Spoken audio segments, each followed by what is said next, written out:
guys were all listening to 2084, we were going to ask what some of their favorite stage musicians are that use theatrics. Like what kind of theatrical bands are they really into? What are some of their favorites? So I'm going to go ahead and turn over to you guys. What do you guys think?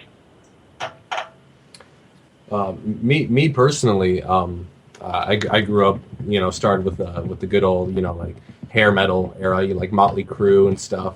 I just remember I saw the Shout at the Devil cover. I was like, dang, these are some really, hot chicks, and they weren't chicks, and I thought that was awesome, And I've seen them live, I think, 4 times, and just the huge pyrotechnics and Tommy Lee's, drum roller coaster. There's like pentagrams everywhere. They're all in makeup. There's these, they got the hot girls up there. Yeah, so Motley Crue's one of my favorite theatricality-wise. Not to mention, like, they started... Like that's the really cool thing about Motley Crue in particular is even when they were starting at the Whiskey, back in the 80s, and they were just playing like hole-in-the-wall clubs, they still had that same level of octane. Less profit, of course, but that same level of octane. There's that famous story where Nikki Sixx sets his leg on fire just out of nowhere. Yeah. You don't hear about that stuff anymore, right? The most interesting thing that I've heard at a show, and I don't mean this interesting in like a condoning way, is that Parker guy from Story So Far, he like kicked this girl into a crowd, which like that's not even cool, man. Like that's not even artistic. Setting your leg on fire versus man, I drop kick girls. Like right. It's just not the same, man. Man, theatrics. I guess it would have to be like Manson growing up because there wasn't a lot of bands that actually like pushed it to the limit like Manson did. Mm-hmm. Definitely. Yeah, just I don't know, putting on makeup and stuff like that was always really cool to me. So. Yeah, I guess the first 2 bands that I saw that were like, I would say shock rock or shock metal. It was like a good combination of Slipknot and Gwar, surprisingly. Yeah, Gwar. Definitely. Yeah. Not many bands do it like Gwar. Gwar goes hard. Gwar is awesome. Definitely. One of the other bands too that I love, especially stage production wise, is Avenged Sevenfold. I have seen them multiple times, and each time that I have seen them, their stage show has been phenomenal. So, yeah, cool. No, everything. Like at the end of the day, I mean, there are thousands of artists, that I listen to not for these reasons. So it's not like, if they don't tease their hair, or if they don't like do this on stage, I'm not listening to it. I don't have time for that crap. Music is the art form in itself that obviously you focus on when you're listening to music. But in terms of going to a show, I think in a way it's a much separate and different experience. You can jam out an album in your car and you can have, a pretty great time, other than the fact that you're in traffic. But when you go to a concert, like there's this real, almost like communion type of thing that seems to happen. And when I've noticed it more with bands that do that extra effort and they put in that extra mile to add that aesthetic or visual portion to their art, that the fans receive it and they love it so much more, and there's a much stronger connection. Like you can feel it in the air when you go to a show where a band does that versus like, I mean, I hate to like rip on Verb the Noun bands, but you don't see a lot of that just because of the fact that it's if you look like you're just shopping at a mall, like, I mean, that's cool, but what's there to remember about that? I see a lot of people shopping at the mall. I work at a mall, like, so I probably see this guy buying stuff in a mall, and it's just the fact that there's that lack of extra initiative doesn't pique my interest as much. We just don't see a lot of modern acts coming out that have an ability to distinguish themselves, and it kind of bothers us. And a good stage production is one of the major ways that people do that. Another thing too about while we're talking about theatrical, when you think about the word theatrical, you think about like big things happening, like explosions and big costuming, like I mentioned. But sometimes you can go to a show where it's just maybe like a solo artist with a backing band, and it's not how over the top they go, but how subtle they are that fits the theater atmosphere. Like for example, talking about one of my heroes, Gone Too Soon, David Bowie. Mm-hmm. Oh yeah, his later shows, his later shows before he stopped touring, he didn't move around too much. He would kind of stay center stage, and he'd use a lot of lighting and things like that. And the lighting was what made it really dramatic and really kind of like a theatrical moment. Gave it a flair. It wasn't that he didn't have big hair, he didn't have big makeup, he didn't have props all over the place. He was just a guy on stage, and the lighting was just excellent.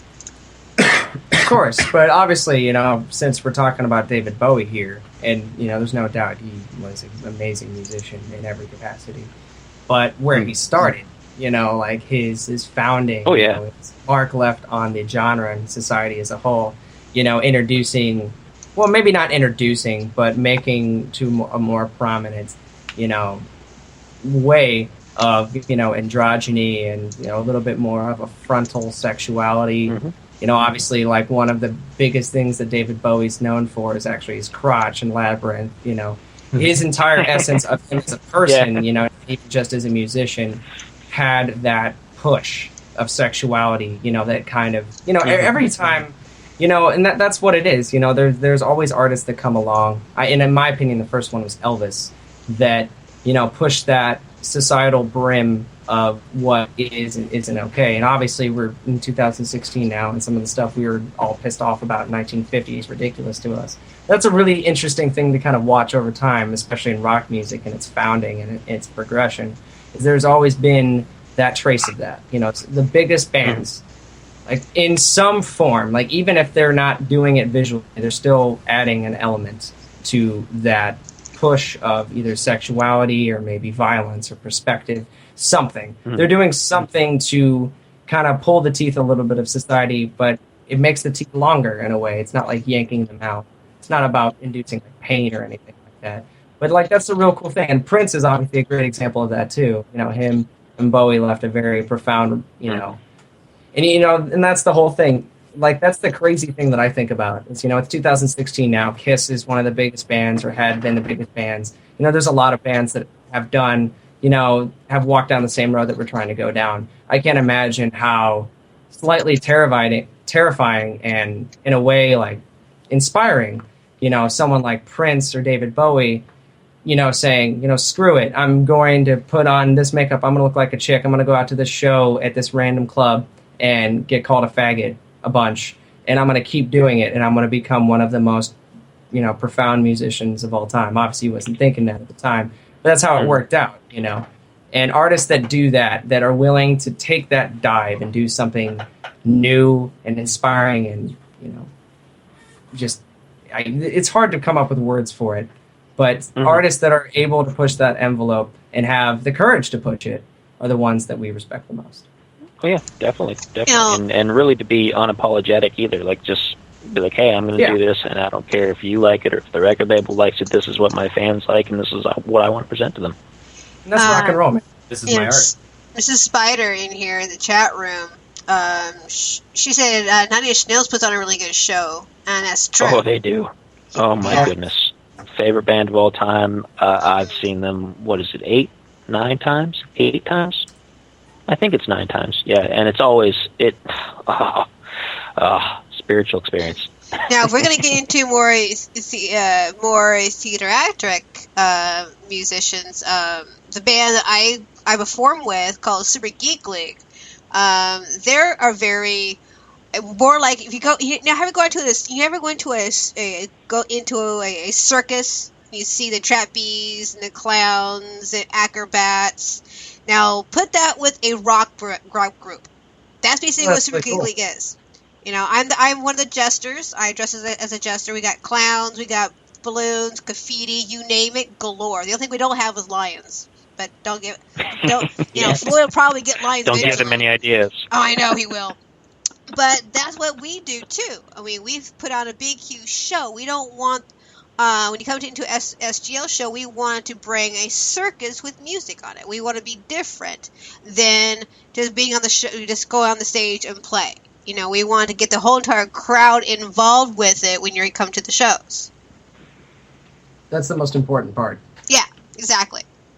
Is having that element. Yeah, About the crowd. One of the worst things for a musician is to go on stage And I mean, we mentioned earlier, sometimes you go and you play with like in front of 2 or 3 people, and you still give it your all, and you have to, you still do. But sometimes one of the worst feelings is to go out and to give it all of that, and there's not a single person out there even moving at all. Like, just kind of like, okay, you're playing. Well, what we do, Well, sorry.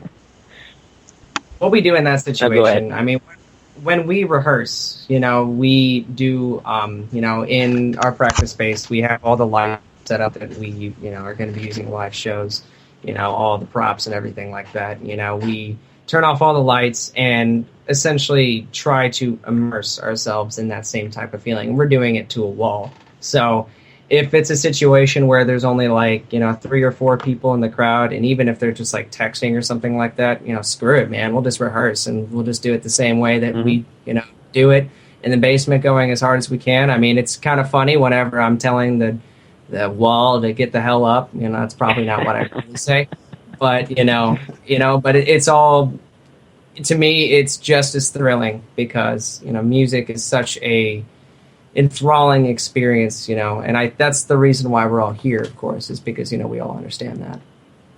Definitely. My first band where I was actually in a full band, and I wasn't just on my own, was a death metal band I played keys for in Pennsylvania. They started out as a Slayer cover band and then branched out into original tracks. And one of our gimmicks was we would put on like the fake blood and stuff and come out like with fake blood dripping off us and everything, and really over the top, like to fit the music that we were playing. And we had plenty of shows out there where it was maybe like a bad booking or just a bad night or just something where, who knows, maybe only like 4 or 5 people were there, but we'd still put on the blood, we'd still put on the outfits, do the show top to bottom. I mean, it didn't matter if there was 1 person or 1,000 people, you still got to go out and do it the way that you were going to do it, because that's the heart of the band. Yeah, exactly. I have a story about this. I used to play in a band, and we were on a tour, and at one of the dates, I swear to God, there was only like 2 or 3 people in the crowd. Like, I don't know if it was the promoter or what happened, but there was like nobody there. And we went 110%, and actually the bassist in the band that I was playing with chipped his tooth while we were playing this show. It was only in 3 people. He chipped his tooth. It's still chipped. Like, I still know him. Wow. But that was just a fine example of going hard in front of nobody. It's like, it just feels good. It feels good to play hard out. Especially with music like this, it's really, I don't think it's possible for me to play metal. Like, if it's one thing if we're like sitting and writing and, we're playing the same song, like in the studio or something like that, we're not going to be, doing circle pits and everything like that. That's ridiculous. You're playing the same song for 8 hours. Eventually, you're going to get a little bit tired of it and, want to take a good take. But in terms of like just playing as a whole group, whenever you have, especially like a group like this, I mean, I'm very, very appreciative to have the dynamic that we do in this band, because whenever we're all in a room together and we're working on new material, or, we're playing through, sets or anything like that, there's a type of like almost like lightning energy that's resonating within the air that, it's almost like, it's the only thing I could compare it to is like being possessed, but it's not being possessed by like something evil. It's being possessed by the power of the music, something that, I think not just my music or our music or anything like that, but just music in general is larger than life. It has the power to do that. That's why you can even be a cover band to do it. Yeah, if you guys actually have a really good band and you guys sink in and can have that connection, that's amazing feeling. You have that power, and you put that on the stage. It's pretty cool.